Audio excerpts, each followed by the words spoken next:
Elijah Moore. Yeah, Elijah Moore, man. The Jets just got another nifty gadget slot option to pair with Jamison Crowder. That's what they just did. Crowder's not going to make it. Crowder's not going to make it on this team past the 4th round. Crowder's out of here. They're going to trade him. Let me ask you this. Kev, you're breaking my heart, bro. Oh, my Jamison. They're going to trade him. Does this put players like C.J. Mosley and Jamison Crowder on a trade block to get back up into these rounds? I would. I would if I could come back and get a Wusa Kormoa, Creed, Nick Bolton even. So Nick Bolton is, yeah. We're coming up against it for this first segment here. We got about 6 minutes left, but my final thought on it is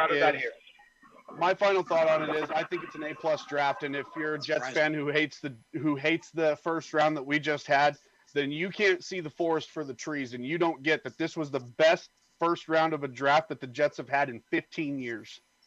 So that's my piece. CJ, what you got? I would have to think that somebody's already wanting Jamison Crowder for them to make that pick. That's just kind of where that's how I stand on it. Go ahead, CJ. All right. Well, my thoughts on last night's first round was I like the Zach Wilson pick. I like the fact that they were aggressive and they went up and they got AVT. I really don't understand why people are crucifying the pick. I really don't understand why people are saying we gave up too much to get him. And most of all, I really don't understand the mindset that, oh, same old Jets, we screwed up the draft again and this, that, and the third on something where we took some positive steps forward toward our future. And just something that really irritates me, especially when it comes to draft time, is that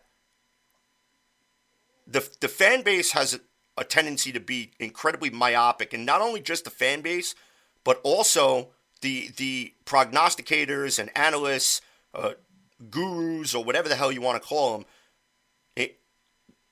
These guys that are up there supposedly analyzing all of these draft picks. Last night, I think I both saw and heard more uncertainty than I could stomach at times.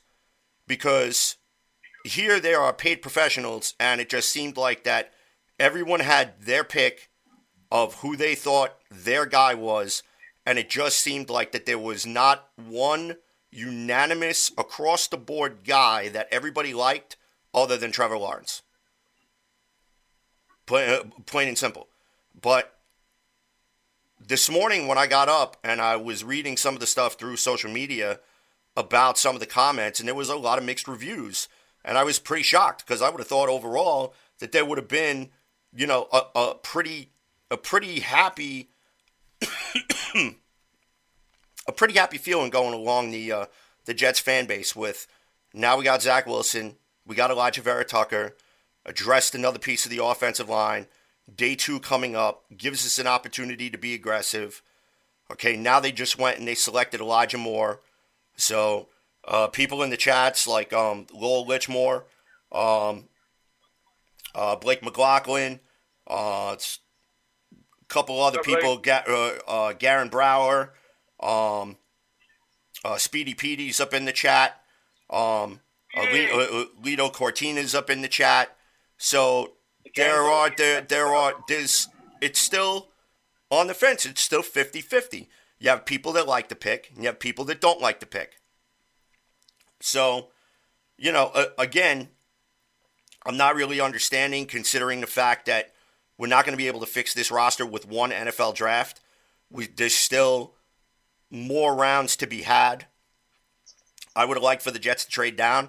But you know what? If Joe Douglas felt at 34 that Elijah Moore was the top guy that they wanted to get, and they're going to give Zach Wilson another weapon to throw the ball to, then who am I to question?